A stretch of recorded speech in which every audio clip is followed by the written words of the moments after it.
So we're going to do our factoring review. Now, I teach them by categorizing them into different types. So I just want to kind of review the different types. Your teacher last year may not have used this kind of words, but type 1 is, the basic idea is when you factor out a greatest common factor. You know, greatest common factor. So if I've got this guy right here, what's the greatest common factor? Yep. Well, 4? Well, but look at the 2. So it has to be something that goes into both of these. So you look at the negative 8, you look at the negative 2. What's the greatest common factor?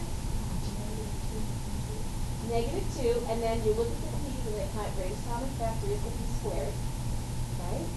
And then we divide each one of these through by this greatest common factor.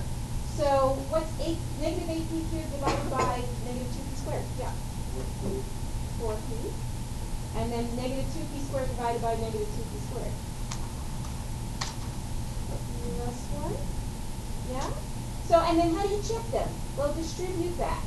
Right? The greatest common factor is like a reverse distribution. So is negative 2p squared times 4p negative 8p cubed? Nope. Negative 2p squared times 1 is that negative 2p squared. You also look in here and say, gee, is there anything factorable in here? Maybe I didn't pick the greatest common factor, and I don't see anything factorable here. Looking at this one, greatest common factor. What's that going to be, Rashida? 9. Good. And then now, what's left inside here? Let's divide through by that.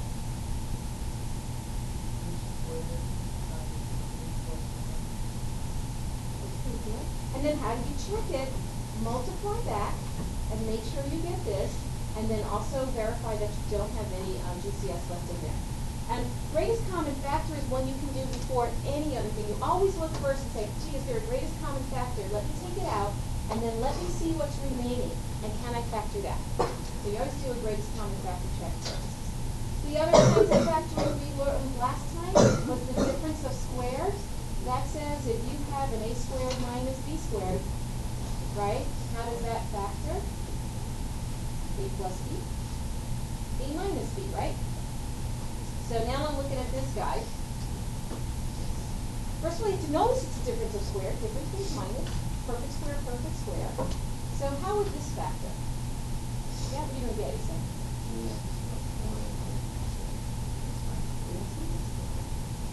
Good. And here's another example. I do see 2 perfect squares. What's this one going to do? Yeah?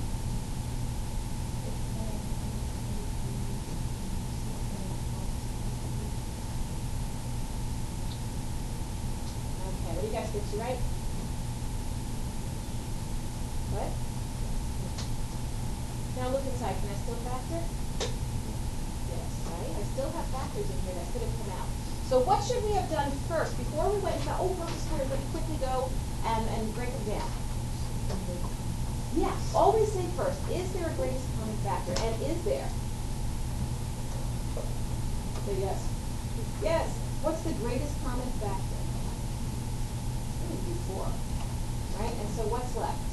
9a squared minus 16b squared. Right? Any more common factors? No, I don't think so. So I think we found it. And then we can break this down. 3a plus 4b, 3a minus 4b. Now, even when we're here, you know, you can factor from here and say, oh, well, this has a common factor of 2. 3 minus 4b. And so does this one. And then you can go ahead and do the 2 times 2. I mean, you get to the same place. It's just a little more work. And it's harder when the numbers are bigger. So always look first for that greatest common factor. All right. Type 3 is when you have a trinomial of the form x squared plus bx plus c. So the leading coefficient is a 1. The b could be a number and the c could be a number. Some coefficients there. So let's see if we remember how to do that. You're going to look for 2 numbers that multiply to 8, but add to negative 9. And my students last year, I kind of touched this little x you can make. They have to multiply to this number and add to that. You don't need to use this. Some people just see it without it, but some people like to kind of look at it this way. So you look at the factors of 8, and you look at this one's sign. So what if this is positive and this is negative? This going on here? Yeah. Right? Now, how come they both have to be negative? Because they multiply to a positive, but they add to a negative, and then that certainly does work. So we break it apart. We got our v, minus 8, minus 1. Now, how do we check these guys to make sure we didn't make a mistake? FOIL. Remember FOIL? FOIL. First outside's inside's last, or you can just think of it as multiple distribution. So v times v is v squared. V times negative 1 is negative v.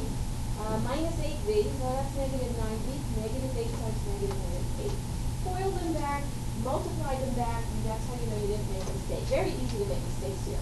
How about this one? Oh, wait a second. The leading coefficient isn't 1. So why is it over this category? What should I be doing first, Lisa?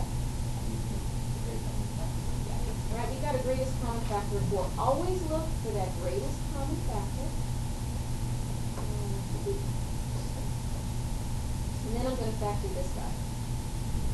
Because now it is the coefficient of 1. I always know it's going to start with k's, because that's the only way to get my k squared. Now I need two numbers. They multiply to negative 40, and they add to 40. Yeah, you got them? Plus 8 and negative 5. Let's see, that's k squared. Minus 5k plus 8k. That's a positive 3k. Minus 40. Remember this? Who's like, oh yeah. No. Right, we all did this last year. Okay, grouping. I call that my type 4, grouping. Grouping is when you have 4 terms. They are in decreasing degree. Remember degree of a polynomial, how that works? Right, your largest number of multiplied exponents here, right? So this is a degree of 3. This one also is a degree of 3. So what we do with grouping is we group and we group. So we kind of make two little problems here. I'm going to factor the first one, and then I'm going to factor the second one, using greatest common factor. So 3x cubed plus 5x squared, what's their greatest common factor? Yeah, x squared, good. And let's see what's left inside. We divide out the x squared, looks like a 3x plus 5. Plus, now I'm going to do the same thing with this one. What's my greatest common factor? 9x plus 15, 3. All right, what's left? 3x plus 5. Good. We want these to match. Because now I'm going to do like a super factoring. This is a factor in both of them, so I can factor out 3x plus 5. Well, what's going to be left when I do that? That x squared plus 3. And now you do check, can I factor these? Nope. So, I did, right? I factored it up here. And so now I've got two factors. And what I meant was, can I factor anything inside here? And I can't. This one also, same kind of thing. You got your 4 terms here. Group 4 has 4 terms. Now your group, you're careful when there's a negative here. I'm going to put my plus back in. Because I am grouping these two sides of the polynomial, and I'm adding them. So when it's a negative, you are still adding. They're not suddenly being multiplied. Let's see what I have here. It looks like 5r squared is my greatest common factor. What's left? R plus 6. Okay. Now I have to factor what's going on here. It looks like a negative 4 is common. You do want to factor out negatives when you can. And then I'm left with another r plus 6. Then be careful. When the negative is factored out, this becomes positive. I've got the same value here. So I can factor him, and then 5r squared minus 4. Factored. And we're just doing whole number factoring. I can't really do much with that. Okay, now what if the leading coefficient isn't 1? So type 5 is when it's not quite so nice as this. It's ax squared plus bx plus c. Type 3, the difference between type 3 and type 5 is this A is always a 1, and this A is not a 1.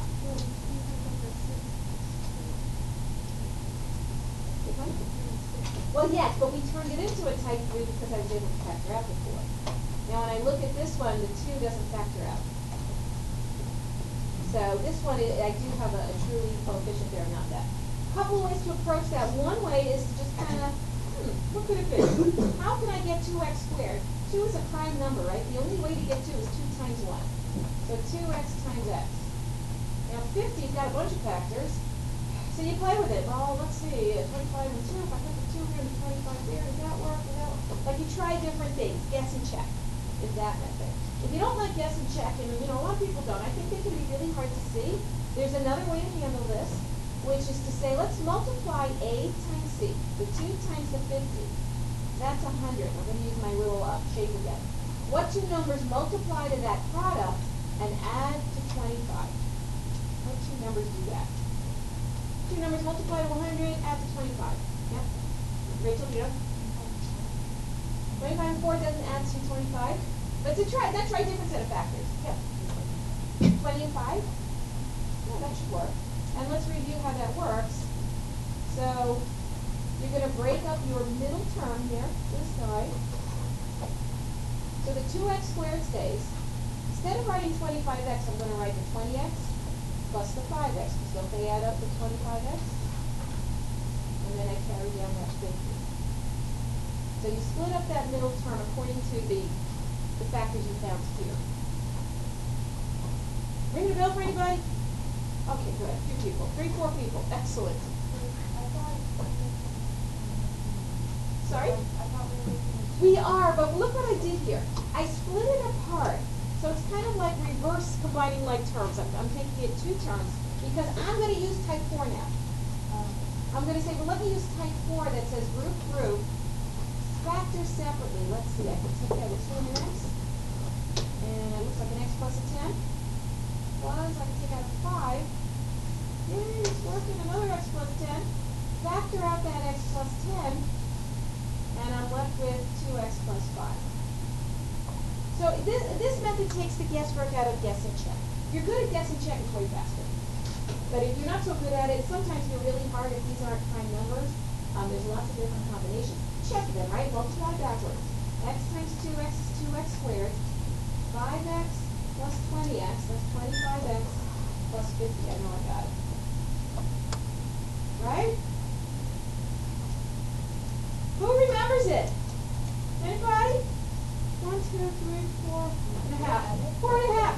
Okay. Hopefully we get it now. Let's try another one. Whoops. And again, we can use yes and for. What are we doing now? Stop it. Let's try this again. Technology. Guess and check. Let's see, this one might be, it's a little hard to do guess and check because this could be a 4 and a 1 or a 2 and a 2. Well, let's try the method that's a sure thing, the grouping method. So you multiply the 4 times the negative 5. That's negative 20. And they have to add up to my b. What's b here? 1. So what two numbers multiply to negative 20 but add to 1? Yep. Negative 4 and 5. We multiply up, we get negative 20. We add, we get 1.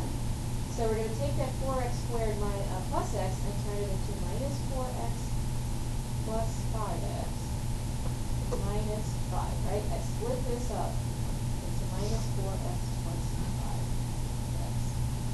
Okay, so now group.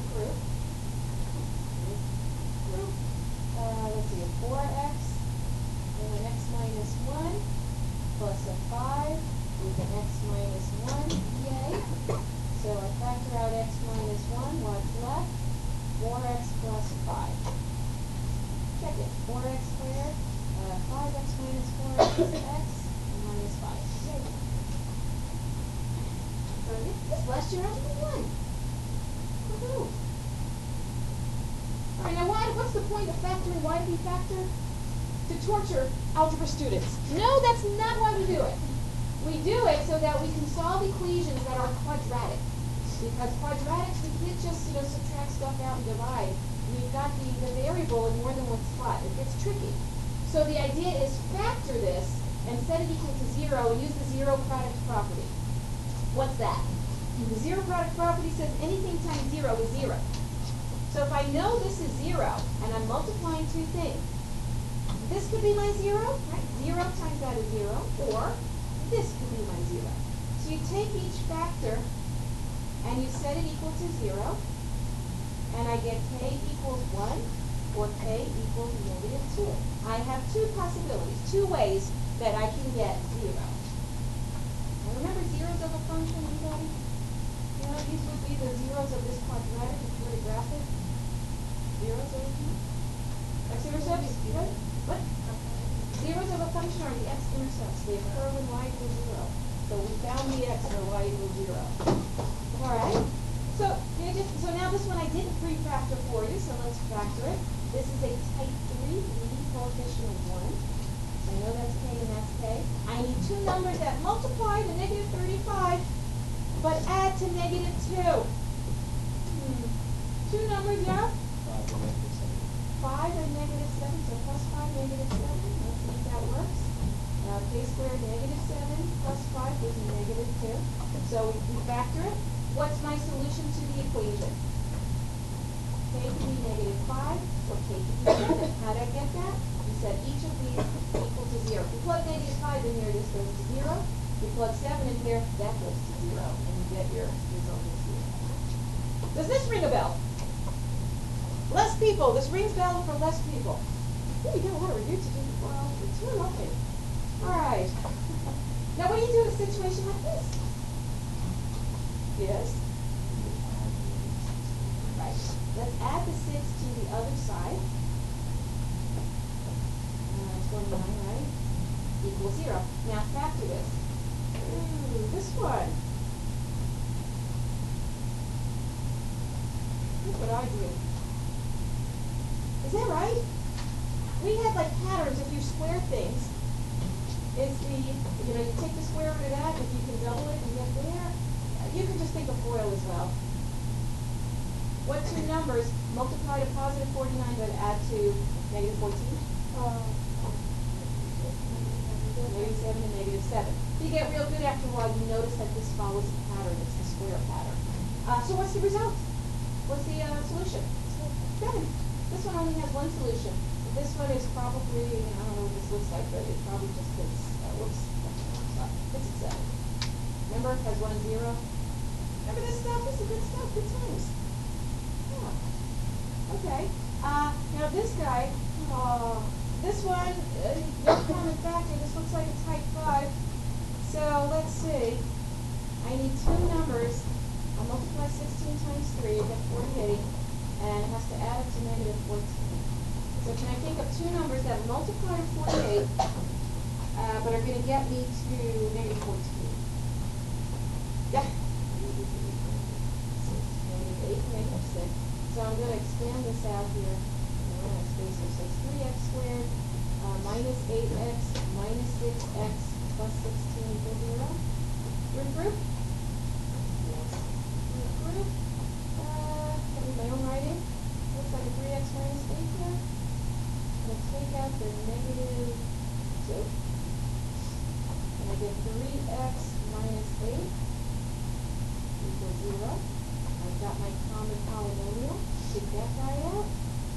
What's left? X minus 2. I feel like I did something wrong. We check it. 3x squared negative 6x minus 8x is minus 14.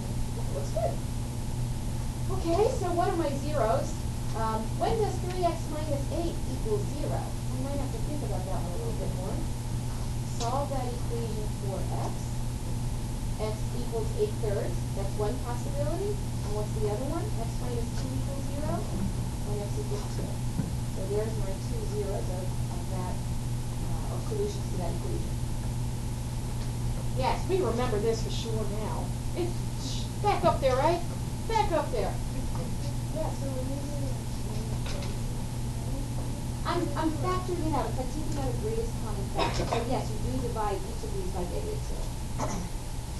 Let's solve them by completing the square. Remember? No. Vaguely. Watch the magic. Completing the square, I don't want everything on this side. I want my constant over here. So this becomes p squared plus 14p. Now I'm going to, we get a little space here, add my 32 on here. Completing the square, you take that middle term, you half it, and you square it. Because that gives me this pattern up here. What's half of 14? Square it. Now whatever I add to one side of an equation, I have to add to the other side of the equation. Now I have created a perfect square polynomial here. It is x plus 7 squared. right? Remember that? What's x plus 7 squared if you were to expand it? Anybody who was saying this for shame, right? What do you have to do? X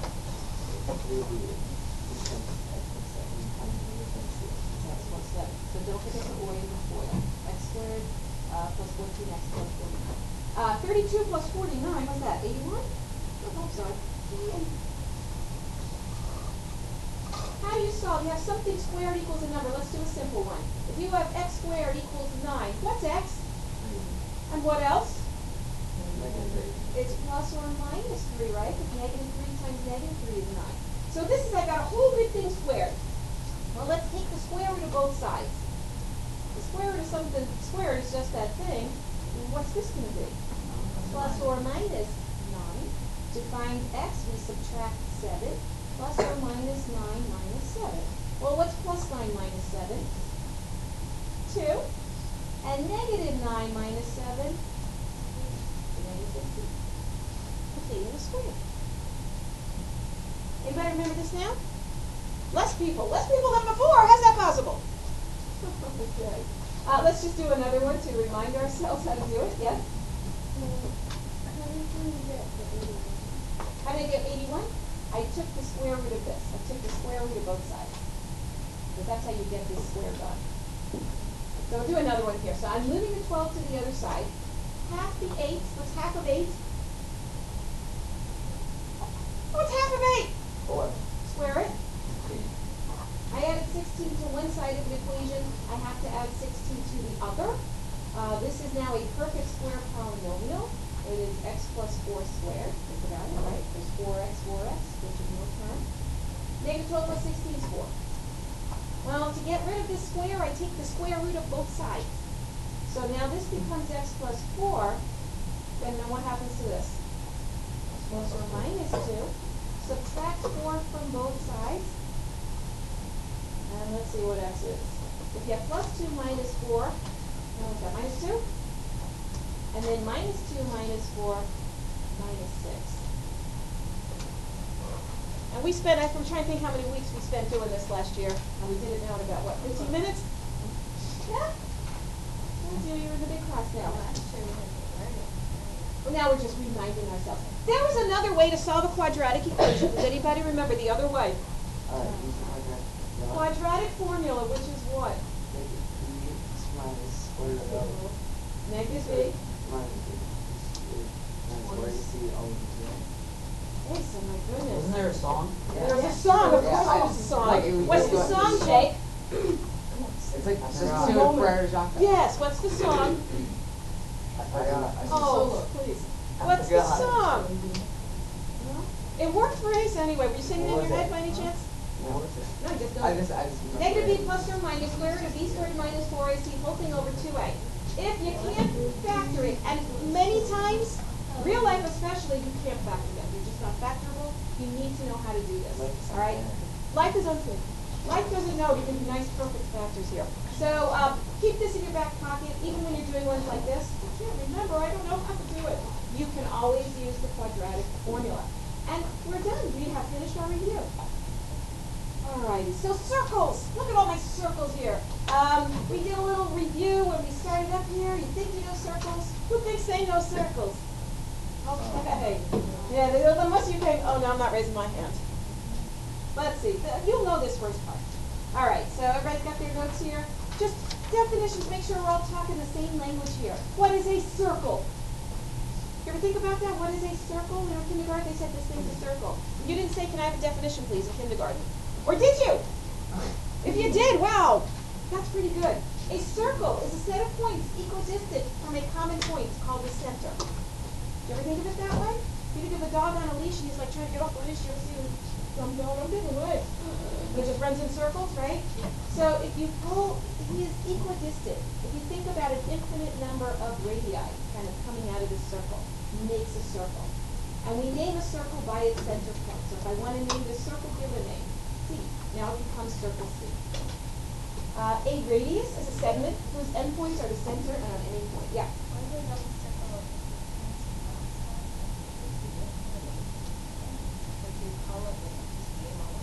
No, we give it a name. You're allowed to say, if it has no name, I'm going to give it a name. And I'm going to give a letter. If they give you one. That's the question. So again, the radius just going from the center to the edge of the circle. Okay, a chord. A chord connects two endpoints of the circle. Okay. What else? We have a diameter. A diameter is a big chord that goes through the center. So a diameter is actually a chord that goes through the center. What else we got? A secant. A secant is a line that intersects the circle in two places. So this is a secant because it intersects in two spots. Tangent. We've heard that word before. Yeah, have we heard that word before? When have we heard that? Trigonometry. They are related. Yes, they are. Line that intersects the circle at one and only one point. This is called a point of tangency.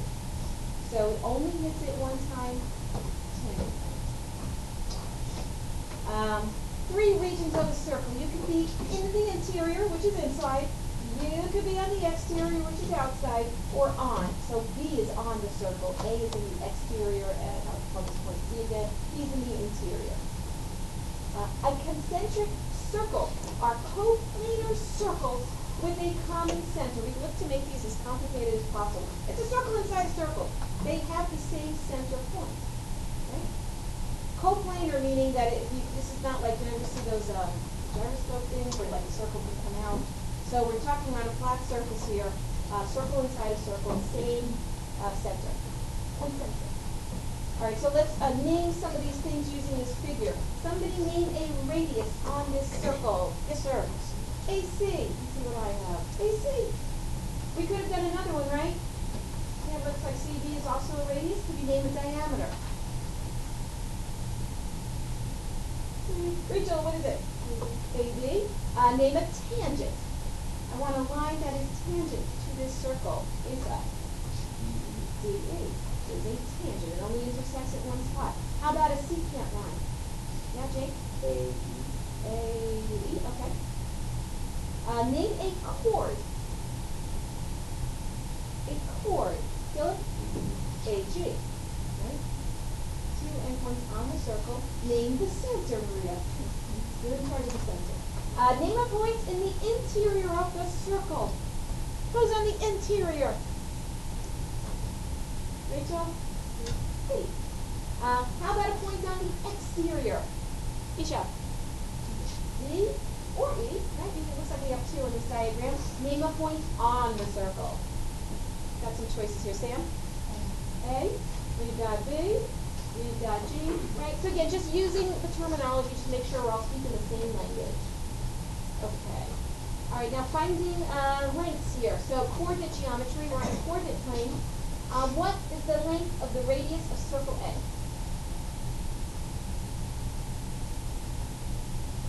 Yep, it's 3. 1, 2, 3. Count it. Count those boxes.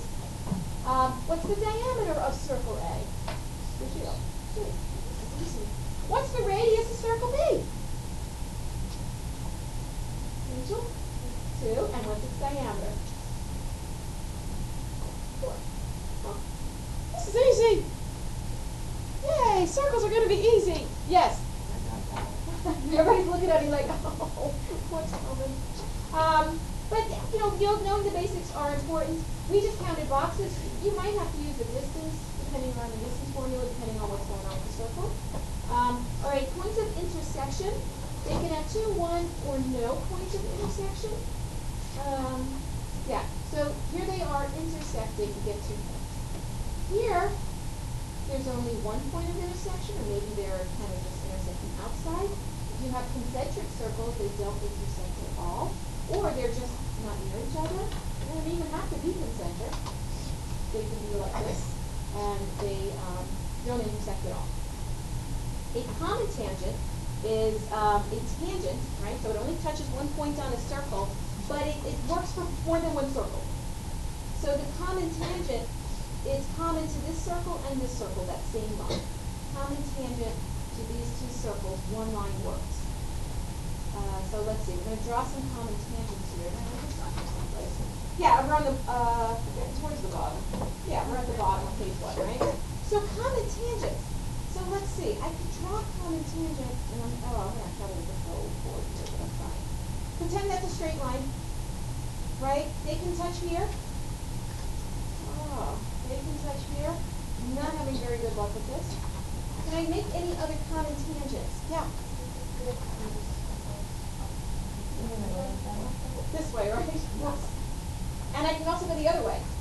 Whoops, whoops. Oh, this is a very hard little tool to use here. But I can draw as many as 4 common tangents here. Let's look at this guy here. Common tangent. So I see something going this way, and I see something going this way. Yeah?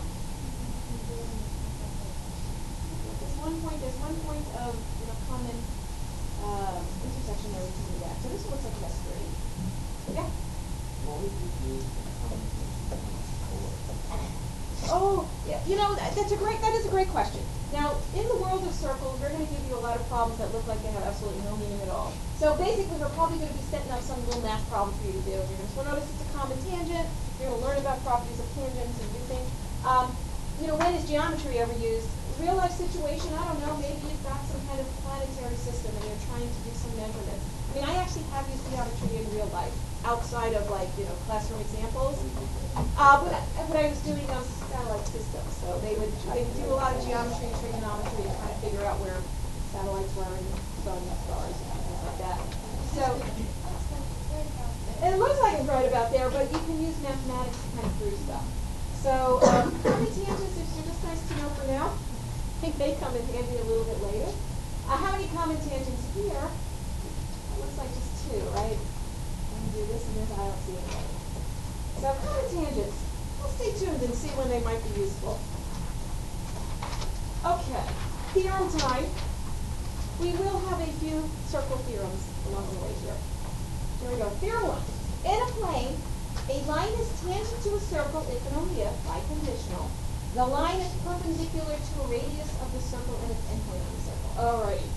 So here's a tangent. Here's a radius. They always form right angles. A tangent and a radius form a right angle. And it's by conditional. So if you have a situation where a line and a radius are forming a right angle, then this is a tangent. So they work both ways. So that's a nice little theorem. So what are we going to do with that? We're going to verify line BC is tangent to circle A. Okay, so here's AB. It's a radius, right? And here is this guy here. BC is really just one line. How am I going to do that?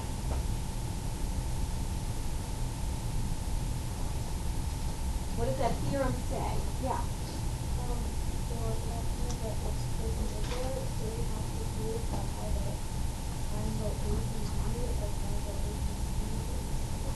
Exactly. I have to prove that these are right angles, right? So how do I do that? Yeah. Oh. Geometric mean. Oh. So what do you want to do here with this geometric mean?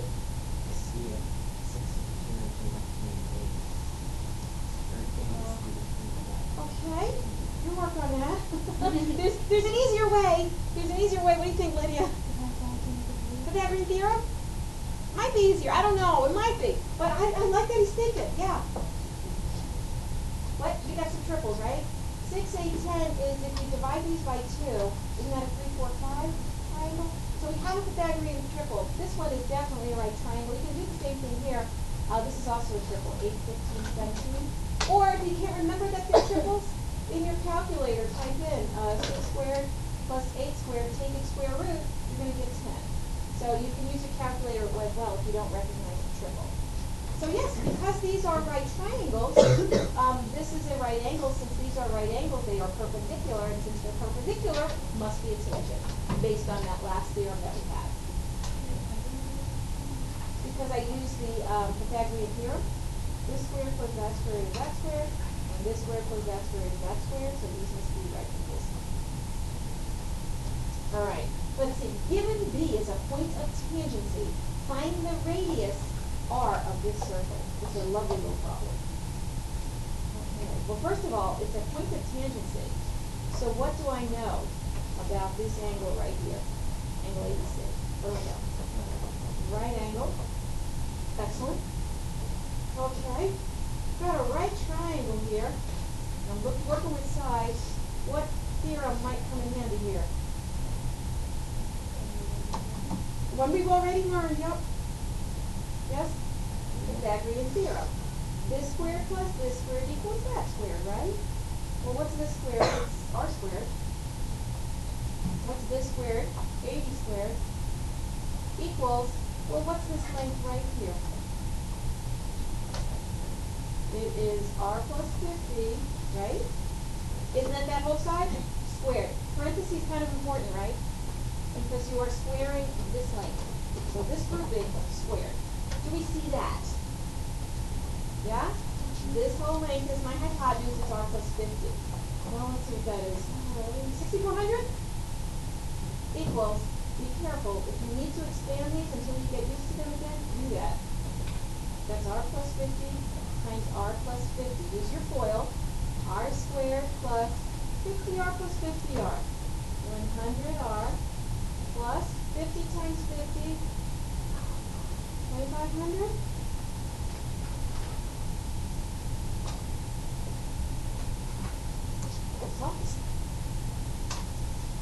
Well, you know, the first thing I'm going to do, I'm going to subtract r squared from both sides. And look what happens.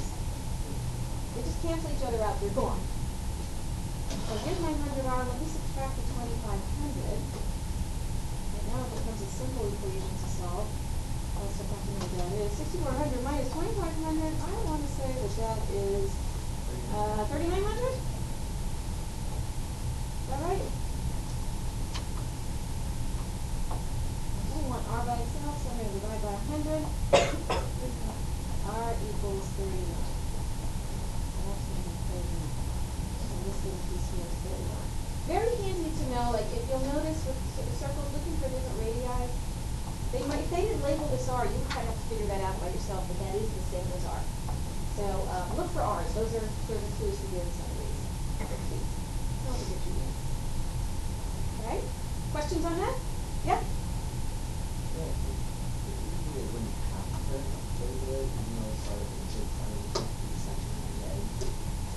Like if they gave us two not labeled?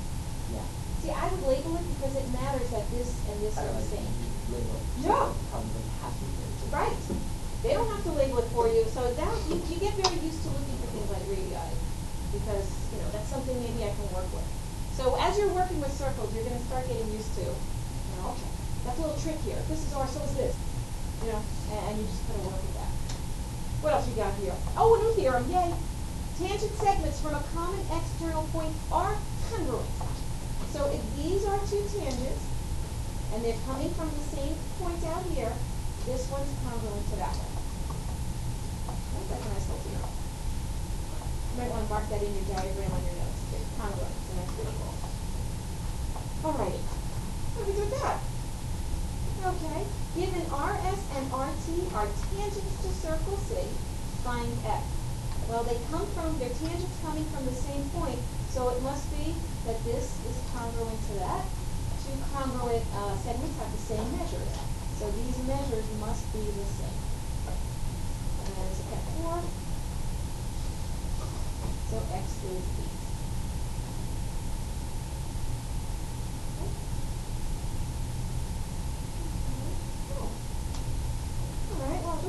This is fun. Just let's find the values of x. It's not telling me they are tangents. Or is it? Yeah? Yes. Right, so now they're depending on you knowing that other theorem. If you see a radius and a segment forming right angles, it must be that they are tangents. And if I have two tangents coming from the same external point, they must be congruent segments. So x squared equals 9. If x squared equals 9, what's x? And what else? Right, plus or minus 3. Now here comes the investigation. I've got two possibilities. You have to decide if they both work. Now 3, I plug 3 and 3 squared is 9, easy. What about negative 3? Does that work? Does that work, Sam? I can't? Well, let's see. If I put a negative 3 in here, what do I get? Negative 3 times 8. It's working. So if it works, you don't reject it. So don't automatically just see a negative reject it. You really have to think about both solutions. Do they work? They both work. So I have two possibilities for x in this situation. Now it depends, you know, if x is some measure of some kind, then maybe the negative doesn't make sense. But just as a straight math problem, it's a value that works. It does solve the problem. U tries already. Okay, so we do have some U tries here. Give them a shot. Work with all the different things we've talked about. We'll talk about them in a moment. So take a couple of minutes and ask questions as you need to. Okay. This is what I got for these. These are kind of identify things. So I found, I guess, two radii, PR and PT. Did I miss any? Chord, I see RT and QR. Diameter RT. Tangent XW. Maybe you call it TW. That's okay too. Secant QR. Yeah. Yes, that's fine. So yes. Any questions on those? Those are just using the new words, the new terminology, some old friends. Now this one, we're just using counting boxes here. Now, did anybody notice this was each box is 4? Yeah? I read the question carefully, right? So circle P, that one's easy, right? It's got a radius of 4 and a diameter of 8. Circle Q, that one's also kind of easy. It looks like a radius of 8, which makes the diameter 16. Now circle R, we're doing the best we can here. To me, it looks like 5 is the radius, which would make 10 the diameter. And then circle S, it looks like 1 less than that line, so I said that was 3 and maybe diameter 6. So you do your best when it's not apparent. With a scale like this, if they gave you actual coordinates, you can use distance formula, but they didn't really give us that. All right, so let's see. Let me come through the common tangents here. I found 3. I didn't find any here, and I found 1 here. Okay, now, is DE tangent to circle C? I should uncover that. How can you tell? What's the process here? Isha, what do you do? Okay. And since to where it stops and it cuts off, Okay, is okay. 2 since it's the radius. Yep. So what's this whole side then? 5. Yep. So 3 plus 5 is 5. That's a right triangle, or Pythagorean triple. So this is a right angle by my theorem. If they form a radius and the external line form the right angle, then it is a tangent. So yes. And we use the Pythagorean theorem to show that. So the trick here was recognizing that this little piece is a radius, and all radius radii have the same measures, so we can get our 3, 4, 5 triangle. Oh, that wasn't so bad. Okay, what did I get for this one? I got 7. Yes? You got that, right? Be careful. Somebody's having a little trouble setting this one up. It says it's a tangent. Well, that must be the right angle. So now I can see my right triangle. So using the Pythagorean theorem, r squared plus 24 squared equals this length, which is r plus 18. That length squared. And when you expand these out, 24 squared, 576 equals r squared. Don't forget the oil and the foil. 18 to r plus 18r. R plus 18 squared. 324. It's nice when you have an r squared on both sides. They will cancel out, and I'll let you finish solving it, right? Subtract the 324 and divide by the 36, you should get 7. Are these, B and B are points of tangency, right? Okay, great. If I wanted to, I could draw a little radii. I know these are going to be right angles. I don't have to do that. But what else do I know? Congruent, congruent. So you set this up. 3x squared plus 4x minus 4 equals 4x minus 1. Okay. Well, let's see. If I subtract the 4x over, look what happens. Kind of goes away. And if I add 4, I get 3x squared equals 3. Divide both sides by 3. If x squared equals 1, what's x?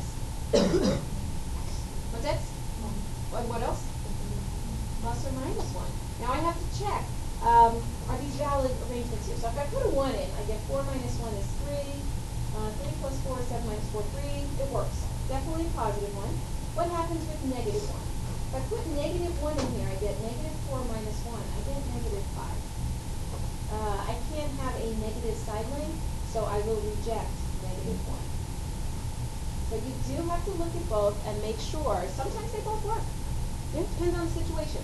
So you have to test them out. So this one, only one works. And that's it, right? Questions? Yes? I noticed that when you put the radii on, you reach the height. Yes, it does. Look at that. We get this one, and this one sure does.